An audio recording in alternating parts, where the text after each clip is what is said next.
Who you think should be your club's all-time cult hero? Today we're looking at nominations from Derby, West Brom, Swindon and Clyde. But this week's player was mentioned in Parliament and appeared at Euro 2004, despite retiring some time ago. Welcome to Cult Heroes. The posers, the playboys, the choppers and the scoffers. And that's just 4 of the ways you can qualify. In a moment, today's nominations. But first, the winners from last time. Rotherham United. Ronnie Moore, Southend United. Chris Powell. Sheffield Wednesday. Chris Waddle beat last week's featured nominee Terry Curran, and Queen of the South's cult hero is Tommy Bryce. Now this week's Cult Hero nominations. West Bromwich. Skill and goals, Big Cyril Regis will always have a place in the hearts of true baggies. A fast, ferocious winger, Willie Johnston, was one of those footballers worth the entrance fee alone. Derek Statham revolutionised the role of fullback, combining attacking flair with defensive solidity. Derby County. Croatian led Derby to automatic promotion and a run of 22 games unbeaten on the way.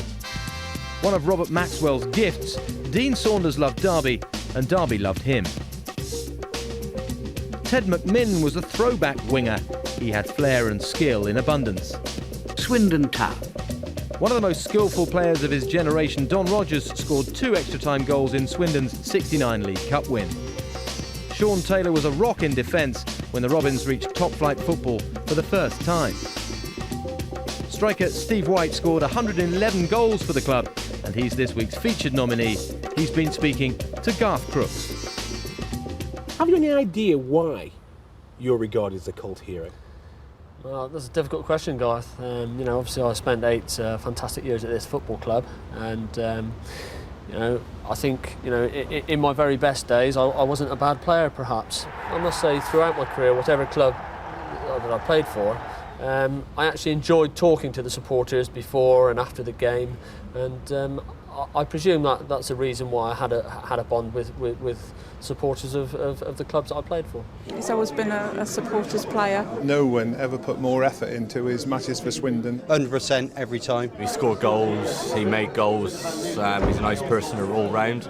We enjoyed some great times, and some winning sides were produced there under Lou Macari and then Ozzy Ardiles, and Glenn Hoddle followed it on. We had the same lineup, I think, for about 20 or 25 games under Ozzy. We played the diamond formation, and Ozzy was... Even then? Yes, we played the diamond formation then, and we had McLaren at the base of the diamond and Alan McLaughlin at the front of the diamond. So I suppose people remember me because I was part of that winning side. What sort of player were you? I wasn't a great one. Not as good as you, Garth. but you told me just now I scored more goals than you, but not at the top level.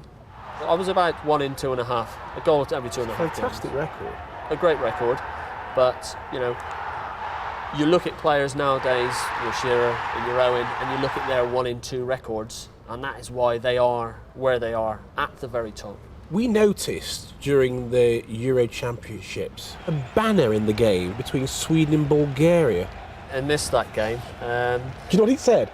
Well, I've been told what it's it's rather embarrassing, I suppose, but I think that was the only way I was going to make a World Cup team, Gareth, or become known on another continent, perhaps. But perhaps it was a nice touch. Were you aware that you've been mentioned in the Houses of Parliament? That was the MP for Cheltenham. Every town, every community needs a handful of Chalkie Whites to encourage young people to develop the skills to be a good club competitor and strive to reach a higher level. He's been proven right because you've now gone on and you're managing, I think, at Chippenham. How are you finding it?